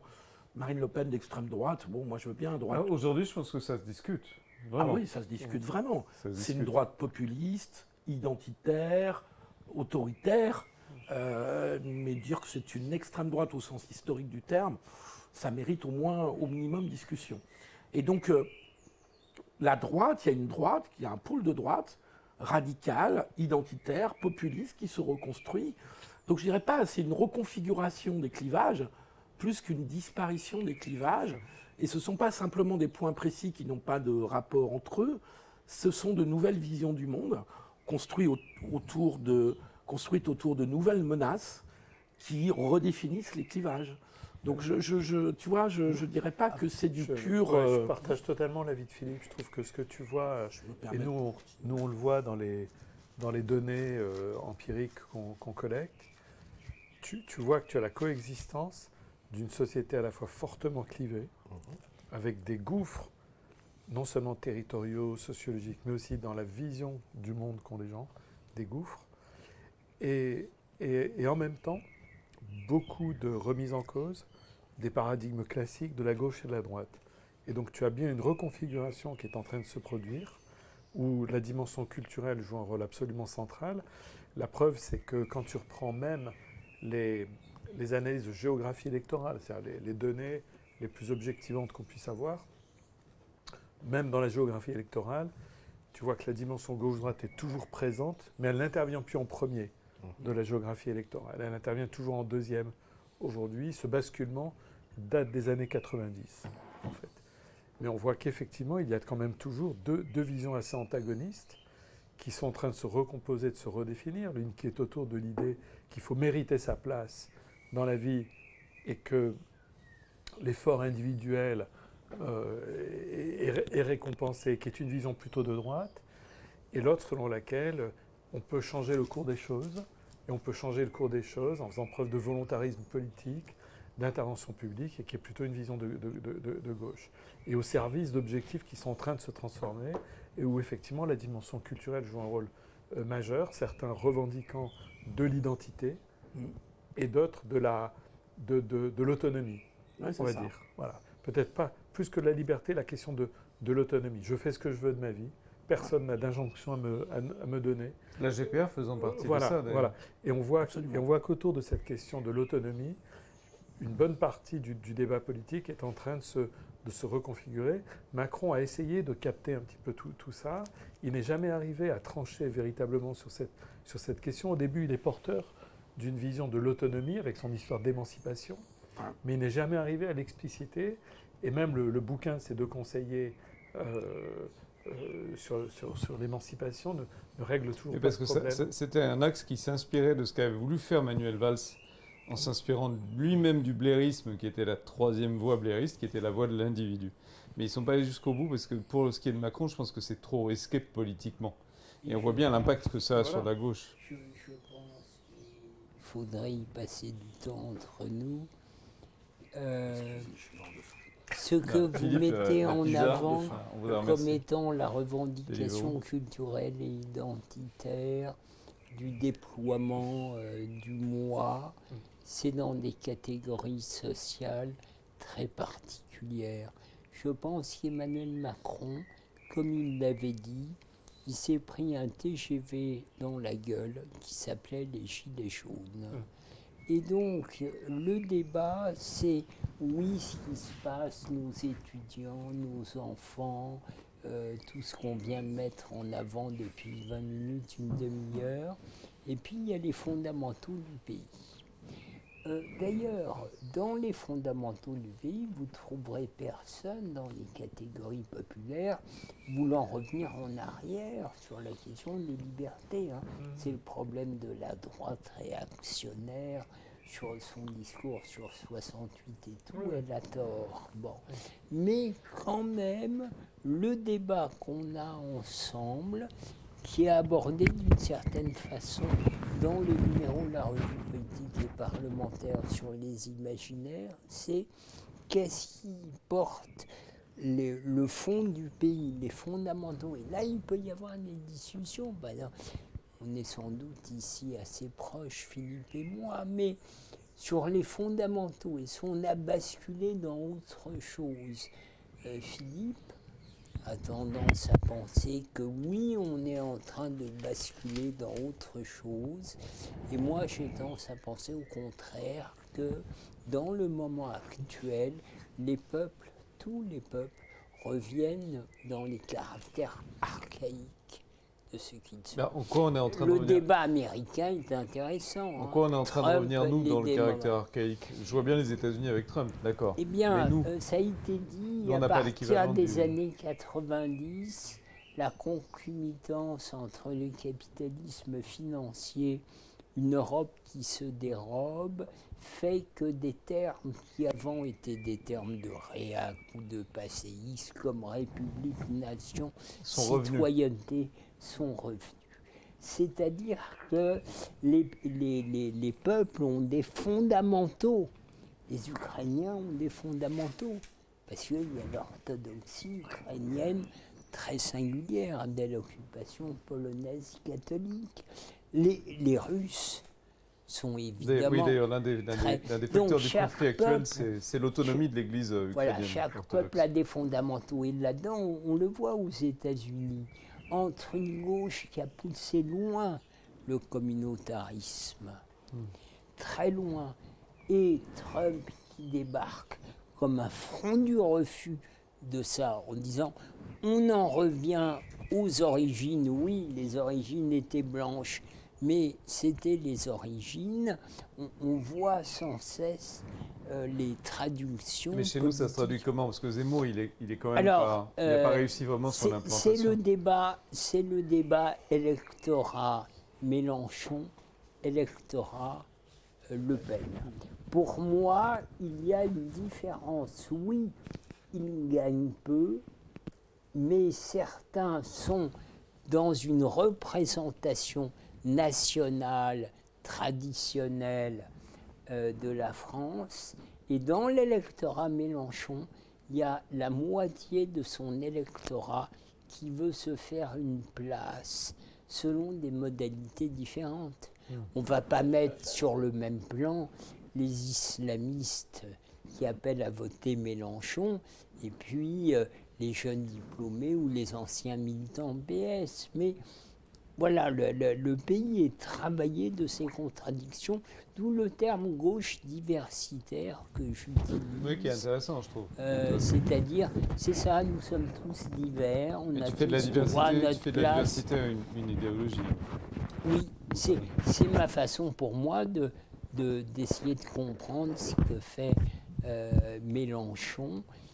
D'ailleurs, je vous conseille de voir la vidéo où après sa victoire, après sa présidentielle, Il réunit tous heures, les cadres. Et il leur explique les clivages actuels. C'était brillantissime. Il donne son analyse de sa victoire. À mon avis, c'est pas ça, mais peu importe. Non, mais c'est brillant. L'exercice, c'est brillant. Au départ, il les engueule. Il leur dit, écoutez, on a fait une belle campagne. Je pensais pouvoir lever un peu le pied. Et là, vous êtes en train de vous chamailler entre vous. Donc voilà, seul lui peut tenir cette gauche diversitaire. On est d'accord que c'était un leader de 70 ans, qui normalement ne devrait pas comprendre ces grammaires-là, qui arrive à tenir debout et ensemble des gens comme Piolle, Rousseau et la gauche Parce qu'il a dû traditionnelle. arbitrer. Il a viré tous les républicains de la gauche insoumise. Je veux dire par là qu'il n'est pas là par hasard. Non, il a dû arbitrer dès le départ. Il a viré tous les gars de la France insoumise républicains pour écouter les islamo-gauchistes. Pourquoi? Non pas parce que lui, il est islamo-gauchiste. Il n'est pas. Parce qu'il a compris que c'était un Mais courant. il pense que c'est à lui de trancher et de faire synthèse. Il n'est pas pour qu'il y ait des guerres de religion. Bon. Donc, le type, il est intelligent. Il sait de quoi on parle, mais il a arbitré des débats très rudes au sein de la France insoumise sur ces questions. J'ai une question à vous poser collectivement. Ces analyses-là qu'on fait, elles sont intéressantes, sont intelligentes, elles sont partagées à l'extérieur de ces murs. Qu'est-ce qui fait que quelqu'un comme François Hollande, comme Ségolène Royal, cette génération de gens qu'on a eu au pouvoir, au moment donné auquel on a cru à gauche, ou si on parle de Nicolas Sarkozy, la droite n'arrive pas à articuler un discours sur ce qui se passe actuellement. Parce que Macron est le seul, au fond, depuis 4 ans, à parler politiquement, avec un peu de signification. Pour aller dans le sens de Fabrice, il est le seul à parler même politiquement, d'une certaine façon, Emmanuel Macron, avec un petit peu de Le Pen, un petit peu de Mélenchon. Comment ça se fait qu'il y a une désertion des modérés, parce qu'il est libre, Ils sont Macron, où, ces gens? Générationnellement, il est libre. Mais il n'est pas tenu Hollande par des erreurs faites il y a 30 ans. Il n'est pas tenu Mais par un passé. quel est le point de vue de Hollande sur le burkini? Il n'en a aucun. Voilà, Il c'est ça. n'en a aucun. sur le Burkini. Le Burkini sera flottant aussi, pas. Il dira c'est pas bien parce que pour lui Mélenchon. Non, mais ce que je veux dire, Mais moi, il n'a pas de modernité, quoi. Qu'est-ce qui fait qu'on a décroché de la modernité? Hollande, c'est un économiste. Bah oui, c'est ce que Il j'allais pense dire. que les choses sérieuses, C'est le c'est budget, la les impôts. discussion avec Merkel. Donc, pour Hollande, l'économie fait la société. Et donc, la politique, c'est pour Mais le alors, fun. Sarkozy, pourquoi Sarkozy n'a pas de point de vue? Alors, Et moi, je je parlais de... partageais- Sarkozy, Si je peux me ça permettre, c'est... Stéphane, je trouve que ce que tu dis est vrai pour Hollande, en partie pour Royal, hein, mais ne l'était pas pour Sarkozy, parce que Sarkozy avait beaucoup mieux compris l'émergence de cette droite identitaire dont il est le premier à saisir. C'est comme ça qu'il pique des voix à Jean-Marie Le Pen et qu'il tue Jean-Marie Le Pen. Hein, je rappelle en 2007. Oui, à l'époque, il parlait de diversité, à l'époque. En même temps, il articulait les deux en même temps. Oui, mais dans sa campagne électorale, il Ouais. fait le choix à un moment donné de parler de l'identité nationale. Et Oui, c'est le c'est vrai. fameux ministère de l'immigration et de l'identité nationale Ouais. qui est un tournant dans la campagne de Sarkozy, parce que jusqu'à présent, auparavant, il parlait de il faut travailler plus pour gagner plus, et il ajoute un deuxième thème dans sa campagne qui est le thème identitaire. Mais il avait en même temps Rachida Dati et Ramayad, si tu te souviens. Il y avait le Oui, parti absolument, mais c'est diversité. déjà la question de l'islam qui était centrale. Mais Sarkozy il y avait est celui il y avait qui a aussi- amené la Il y avait aussi un question de traitement l'islam. politique identitaire qui était extraordinairement moderne d'une certaine façon. Oui, Quand mais il avait Rachida Dati saisi- est arrivée à la télévision, c'est la Absolument. première fois qu'on voyait une leader arabe parler maghrébine, parler à la télévision de politique, Absolument. sans parler de ses origines, sans parler d'elle, en parlant vraiment de politique. Oui, oui, tout à fait. Parce que la gauche n'a jamais réussi à faire avant, mais Oui, alors Sarkozy c'est l'a plus fait. compliqué parce qu'il y aurait une étude à faire. Par sur SOS. Oui, c'est-à-dire qu'il y a eu des mouvements comme Ni Pute Ni Soumise et SOS Racisme qui ont amené au sein de la gauche. Mais Fadela on peut- Amara, ni pute ni soumise, elle a été récupérée par. Alors il y a une par bascule à droite à un moment donné de toute cette personne issue de l'immigration, souvent maghrébine, pas uniquement, mais souvent maghrébine, qui ont basculé à droite. Et aujourd'hui, Ouais. la droite fait monter plus de personnalités d'origine maghrébine que souvent que la gauche. Je pense que la question de l'islam, là aussi, est centrale, parce qu'il y a toute une série de personnalités issues de ce monde-là et de cette culture-là qui vont debout contre l'islam, parce qu'ils l'ont souvent éprouvé, et c'est souvent des femmes d'ailleurs, tiens donc, Oui, absolument. comme c'est bizarre, et forcément parce qu'elles ont éprouvé que c'est le patriarcat le plus violent aujourd'hui qu'on puisse rencontrer. Et donc, elles ont quitté la gauche. La gauche qui, au moment de Hollande et Royal, se rend compte qu'ils font, au deuxième tour, face à Sarkozy, ils font 70% dans les banlieues. Et donc, tout le discours, moi je l'ai vécu auprès de Ségolène Royal. Toi, tu as participé à la campagne de Ségolène Oui, Royal en mais même 2007. après. C'est-à-dire qu'au moment du procès de Charlie Hebdo, qui pour moi est peut-être une césure, hein, le procès de Charlie Hebdo, qui lui a intenté au moment où il publie les fameuses caricatures danoises, par des personnalités issues de la diversité, est le point de bascule au sein de la gauche.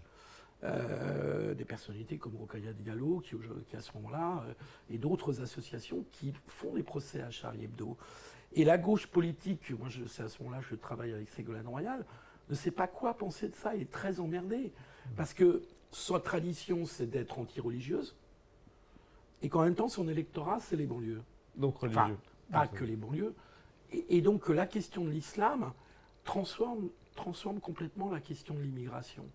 Et donc, les personnalités, souvent maghrébines, que SOS et que Ni Pute Ni Soumise ont fait monter, Malek Bouti en était un des symboles, et bien ces personnalités, aujourd'hui, tu les retrouves à droite, ce qui est un peu agaçant pour la gauche, et qu'à l'inverse, la gauche mélenchoniste fait émerger des personnalités, mais autrement plus radicales et dans une toute autre tradition politique, qui est Taha Bouaf, dont tu as parlé tout à l'heure, Fabrice, mais lui qui est un radical ayant épousé des thèses islamistes, hein, donc qui a insulté Charlie Hebdo, qui a insulté Henri Pénard-Ruiz, pourtant membre du parti de gauche de Jean-Luc Mélenchon et grand spécialiste de la laïcité, l'ayant insulté publiquement. Alors, Et finalement, Mélenchon lui a quand même donné raison à Taha je Bouaf. vais avoir du mal à défendre ta Bouaf, mais Ah oui, je là, vais quand tu- même devoir dire quelque chose parce que sinon Ah, bien. ça va Défendons être dur. ta Bouaf et Macron. Dire ce que soir. ta Bouaf est islamiste, non. Je crois que franchement, non. Qu'il soit musulman, c'est une chose. Et j'aime pas du tout cette confusion-là que j'entends depuis tout à l'heure. On peut être musulman sans être islamiste. Oui, Je vais dans des lycées de banlieue. On est tous au courant. Voilà, hein, non mais Fabrice, je hein, vais dans des lycées de banlieue et je discute avec des jeunes qui me disent oui, il y a des musulmans parmi nous, mais on boit des coups ensemble, on mange ensemble, ils ne sont pas islamistes. Non, mais tout ça, Moi, quand j'entends ça, parler ça- d'islamo-gauchisme et d'islamisme, moi je connais des musulmans, des islamistes, il y en a très très peu, et ceux-là, j'ai pas beaucoup de sympathie pour eux. Il y a Mais c'est 80% de l'islam de France qui est Mais composé de gens tout modérés ça, qui sont des croyants, ça, pas nécessairement des et je pratiquants. pense que Non, pour revenir à le Tahabouaf, problème n'est pas un problème religieux. Je pense que c'est un peu le problème qui s'est posé à gauche. Sur Tahabouaf, ce qui a posé problème, c'est les comportements privés Alors, qu'il il a a un eu. comportement, je dirais, non, en pas tant que seulement. journaliste, Position politique. voilà. ses En positions tant que politiques. journaliste, il a des politique, comportements mais- extrêmement problématiques. En Oui. tant même qu'individu, il a eu des comportements problématiques. Mais de là à dire qu'il est islamiste, nine. Alors là, Non, franchement, Non, je mais crois c'est pas. un islamo. Il est accusé de violence Non, c'est sexuelle, pas pour un parler clairement. Voilà, ce qui n'a aucun rapport. Voilà. C'est Non, c'est- après, on peut y ces voir une cohérence, attaques mais ça, contre c'est- Charlie Non, c'est un Hebdo. regard politique. Là, tu tires une déduction qui est peut-être. Oui, mais c'est ce que disent ses adversaires. Je dis pas que c'est ce que je pense. Moi, je pense rien de Ces Tahabouaf, je le connais pas. attaques. Mais on a mis en cohérence son comportement privé avec ses pensées politiques. La réalité, c'est qu'on condamne ce qu'on perçoit comme une forme de cohérence dans la violence à l'égard des femmes. Ces attaques Voilà, pour contre synthétiser. Charlie Hebdo, Était tout à fait comme public, les hein. islamistes utilisaient le terme d'islamophobe dans la confusion entre la critique d'une religion qui depuis des siècles nous tient ensemble et les discriminations contre des croyants, ce qui est fort différent. Bah oui, c'est ce que dit le commentateur. Donc Tahabouaf est repéré avec une cohérence. Bon, ses comportements personnels, c'est encore une autre chose, sauf que le traitement de la France insoumise n'est pas sur la défense des femmes, comme partout, d'inciter à porter plainte, mais plutôt à étouffer l'affaire. Hein. D'une part, et d'autre part, quel est le problème des intersectionnels et wokistes? C'est que comme c'est un musulman d'origine musulmane, c'est une victime. Et donc, on ne va pas avoir exactement le même comportement avec lui quand il sort des clous, justement parce qu'il ne faut pas donner prise à ceux qui veulent opprimer les musulmans. Donc, ça a été le traitement interne de la France insoumise Moi, je pense qu'il y a une jeune... sur cette question. Je pense qu'il y a une gêne qui tient au fait qu'il y a une volonté d'unifier la gauche et d'unifier toutes les tendances de la gauche, dont une tendance qui est une tendance identitaire et qui fait partie aujourd'hui de la gauche. Les étudiants qu'on a en face de nous sont des étudiants qui effectivement demandent un respect différent, un traitement différent de ces questions-là. Et on ne peut pas faire comme si ça n'existait pas, cette demande sociale. Pour moi, l'intelligence de Mélenchon, c'est d'arriver à l'intégrer. Mais effectivement, ça suppose des compromis à la marge. Oui, mais qui tu sont vois pas- bien qui sont que difficiles. ça, tu peux rien Ah, la marge, construire hein. Ils sont assez là-dessus. centraux. C'est-à-dire Tahabouaf, que c'est seule la le cœur de laïcité, l'électorat Mélenchon. Voilà. C'est quand seule même la marginal. laïcité c'en est une permet. partie, non C'en est une négligeable. partie, mais lui-même est marginalisé, si tu veux, dans ses comportements. Il a sauté parce qu'il a eu des comportements privés qui ont été dénoncés. Ça a On été parle, le de, prétexte. on ouais. parle de violence sexuelle. Bah, Oui. c'est tout le débat universalisme, émancipation Absolument. d'un côté. Est-ce que la gauche est encore universaliste? Identitariste. Est-ce qu'elle doit l'être? Bah, voilà. Ah, pour- C'est pour une vraie question. répondre à la question que tu posais, qui était pourquoi des personnalités comme François Hollande ou Ségolène Oui, Royal non, mais j'ai bien pas. compris maintenant que tu réponds comme ça qu'il y avait. Ma question Mais- était stupide. Non. Et pendant longtemps, tu as une relative bonne corrélation entre la question de la justice sociale et la question d'une société de la tolérance. Ouais. Et l'un étant conçu comme la condition de l'autre. C'est parce que les individus sont les opprimés d'injustice, d'inégalités structurelles, qu'ils ne peuvent pas s'émanciper culturellement. Et donc la gauche, pendant très longtemps, quand on représentait le paysage politique français sous la forme de deux axes, la gauche, la droite, et puis le libéralisme culturel ou le conservatisme, la représentation de ces deux axes comme un système en croix comme ça est une fiction mathématique. Parce qu'en fait, dans la réalité des données, tu trouves que les deux axes ne sont pas comme ça. Méthodologiquement, ils ne sont pas orthogonaux, ils sont corrélés. Et donc pendant très longtemps, le sentiment de justice sociale accompagne, conditionne la société de l'émancipation, de la tolérance, du respect de l'autre et de la diversité.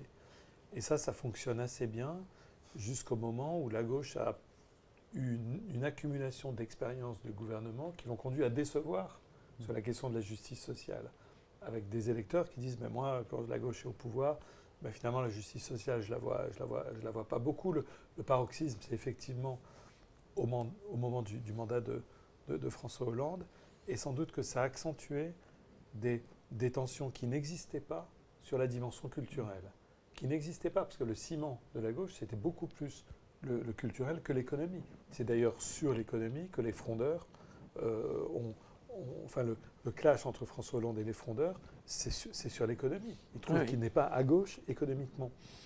Et donc ça a sans doute accentué une redéfinition sur les enjeux culturels de qu'est-ce que c'est qu'une société de l'émancipation et de la tolérance, avec effectivement cette question, cette espèce de contradiction assez frontale entre une société de la laïcité et une société du respect de toutes les diversités. Et ça ne matche pas à un moment donné, puisqu'une partie de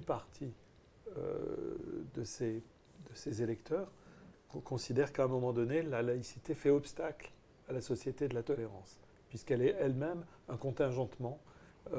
Et donc il y a de ce point de vue-là une difficulté théorique qu'a la gauche à penser la levée de cette contradiction, et on n'a pas un penseur de gauche qui arrive aujourd'hui à faire franchir cette contradiction, à la théoriser et à en proposer une synthèse. Est-ce que Jean-Luc Mélenchon peut le faire? Est-ce qu'il essaye de faire? On voit qu'il tourne un peu autour de cette question. C'est chose de déconstruire la notion de laïcité. Voilà, parce que lui-même ne cesse de se réclamer de la Révolution, de son engagement laïque, Mélenchon, de Robespierre. Ça, etc. c'est l'ancien Mélenchon. Voilà, l'ancien Mélenchon et le nouveau. Et c'est vrai que pour le moment, on ne voit pas bien comment l'alliage se fait entre les deux. Et cette contradiction est une contradiction théorique. Si je peux me permettre sur Mélenchon, Stéphane. Mélenchon vient d'une mouvance rationaliste, franc-maçonne, extrêmement laïque, ami de Charb, pour lequel il fait un magnifique discours au moment de l'assassinat de la rédaction de Charlie Hebdo. Et combien de temps? 5-6 années plus tard, il fait cette manif contre l'islamophobie, dont Taha Bouafel est un des principaux organisateurs. Et là, change complètement à 180 degrés de discours et de point de vue, au nom d'une stratégie politique et électorale qui va consister à gagner le vote des banlieues, parce qu'il fait l'analyse que la gauche, et c'est vrai statistiquement, là je ne rentre pas dans le débat de fond, mais statistiquement, c'est vrai que la gauche de François Hollande ou de Ségolène Royal, comme le rappelait Philippe, faisait dans les banlieues des scores très élevés. Donc il se dit, pour cette fois-ci être au deuxième tour, il faut que j'aille chercher cette jeunesse qui est en bonne partie communautarisée. Ils ont fait une très grosse campagne de terrain et de proximité. Avec des liens communautaristes très puissants quand même.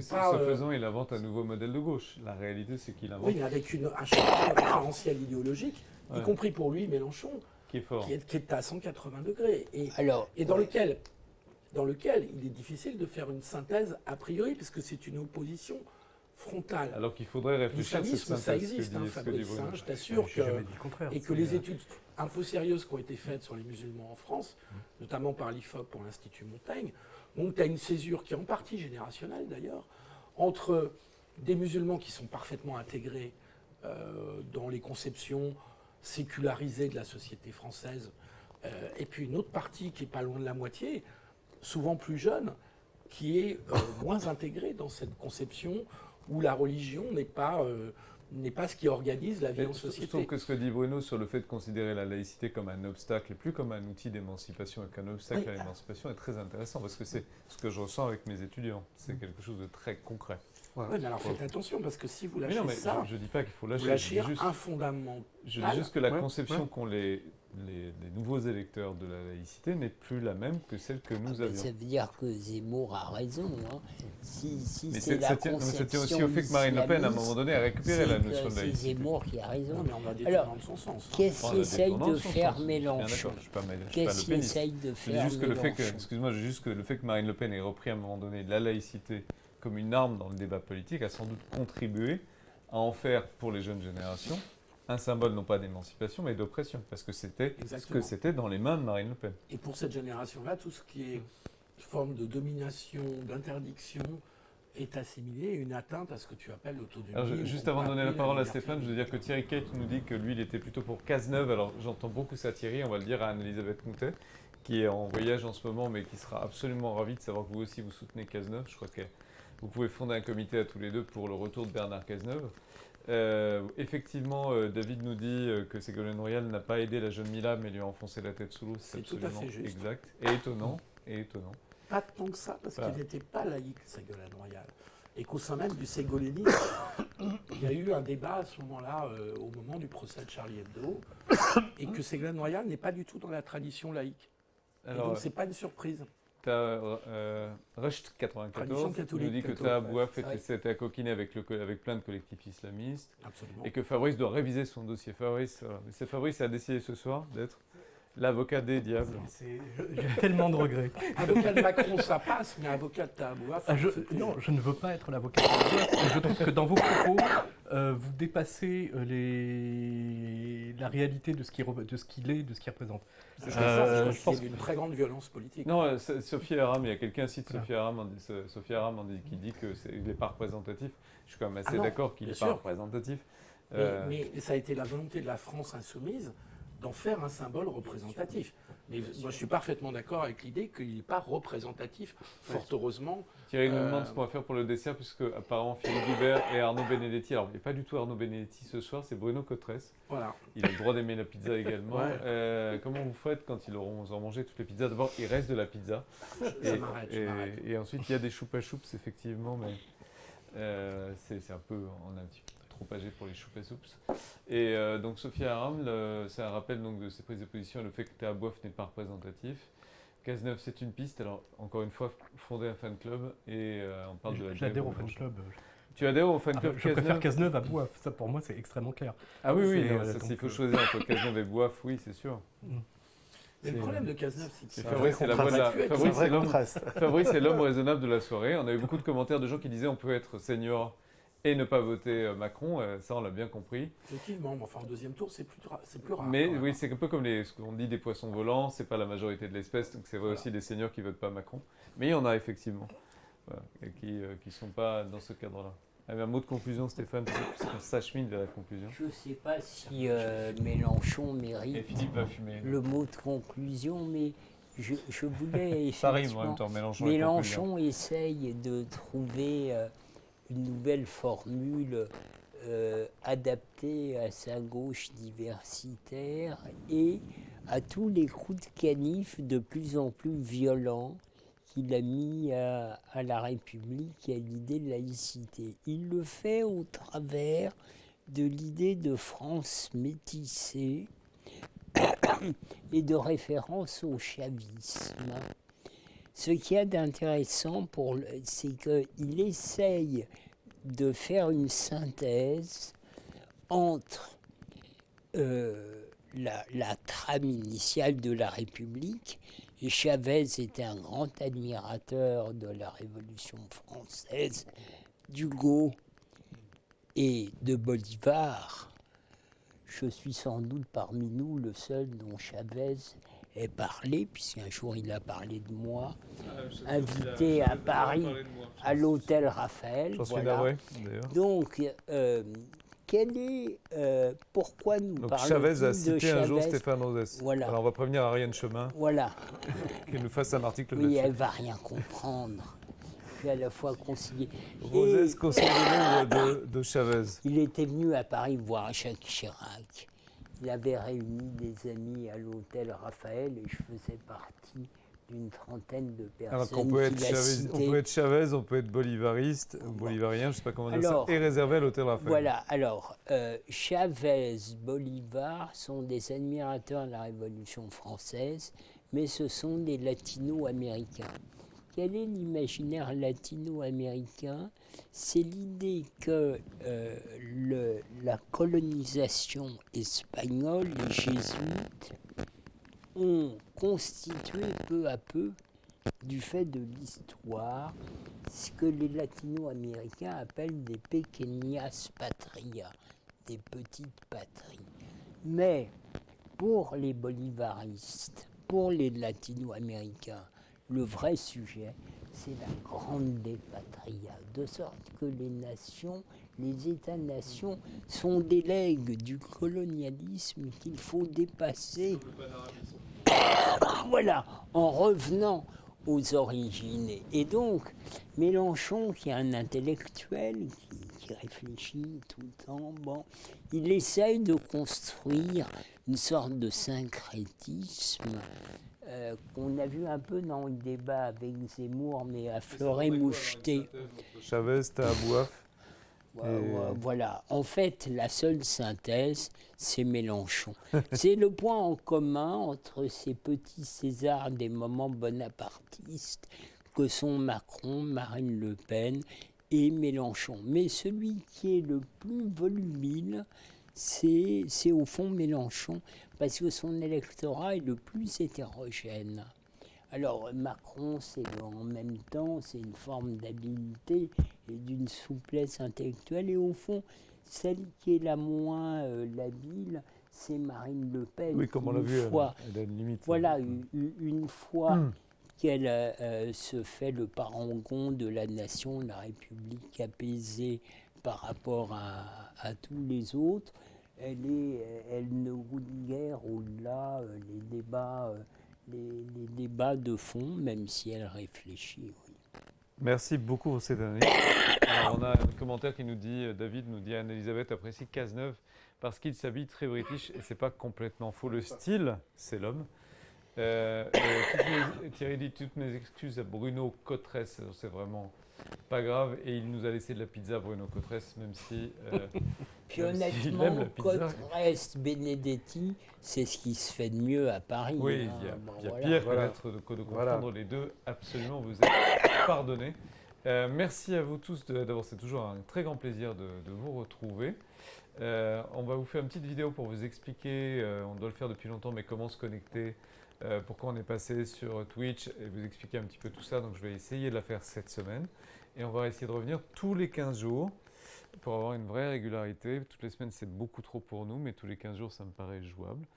D'avoir, de pouvoir vous donner des éclaircissements. Après la présidentielle, moi j'avoue que j'étais extrêmement fatigué, tout le monde ici aussi, et je pense qu'on a besoin de prendre du recul pour éviter de dire des bêtises ou des banalités, et c'est une période très compliquée à analyser, donc le pas de recul est nécessaire. Comme vous aurez constaté, on a toujours conservé notre diversité d'opinions, même si on ne voit souvent que les pieds de Fabrice, il est quand même très présent sur les plans, je précise, il est quand même très présent parmi nous et on aura toujours cette diversité à l'avenir. Merci de nous suivre, bonsoir à tous, bonsoir à Catherine qui malgré les difficultés techniques est restée avec nous, bonsoir à David, à Thierry, à Arch94, à Gilles Coeur, merci à Arsène Le Chat, merci à vous tous de nous suivre toujours chaque semaine et Sochaux sera en Ligue 1 la prochaine fois, je ne sais pas David, on va y réfléchir très fort. Bonne semaine, bon 15 jours à tous. Au revoir. Au revoir, salut.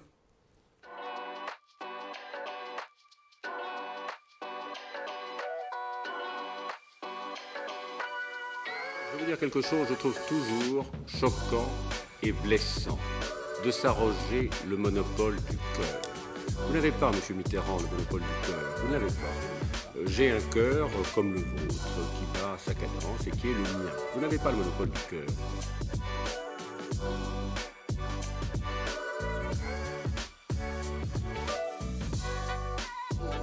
Nous avons rétabli des contrôles aux frontières pour lutter contre les terroristes qui ont permis l'interpellation de plus de 70 000 personnes. Donc ce que vous proposez, comme d'habitude, c'est de la poudre de perlimpin.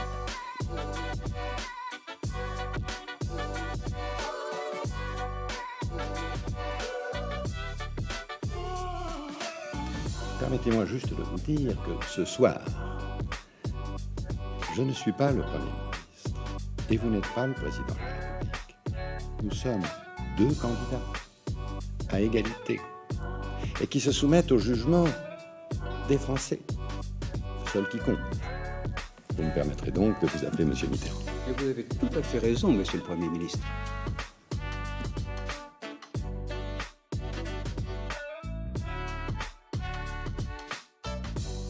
Et les parents et les familles qui vous en... Et les parents... Non, je ne me calmerai Ne pas. montrez pas du doigt avec Non, si, cet index non. pointé, parce que franchement... Non, je ne me calmerai voudrais pas. vous dire- Non, je ne me calmerai pas.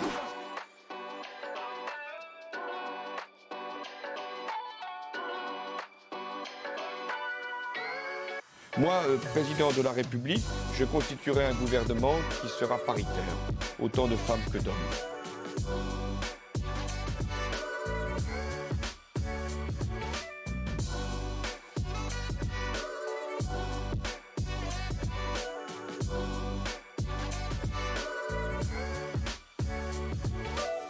Regardez, ils sont là. Ils sont dans les campagnes, dans les villes. Je parlais de Ils votre sont parti. sur les réseaux sociaux.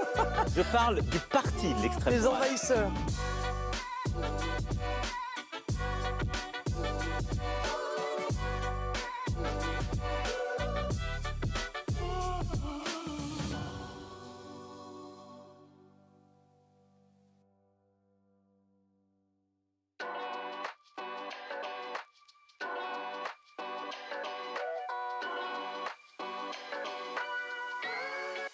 People are suffering.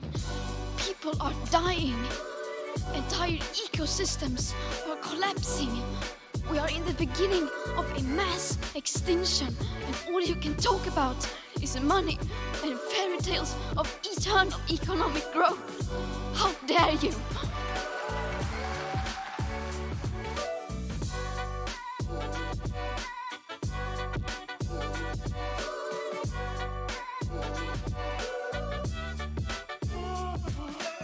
Be you. Be proud of you because you can do what we want to do.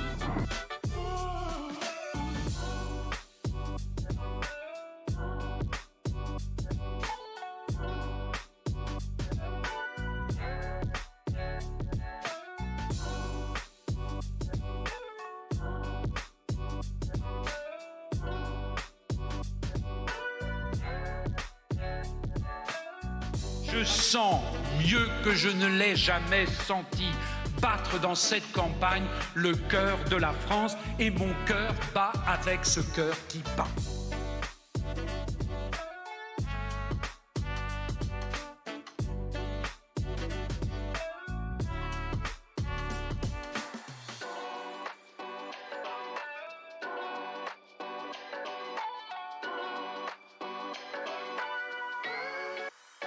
C'est pas la gauche, la France. C'est pas la droite, la France. La France, c'est tout à la fois. C'est tous les Français.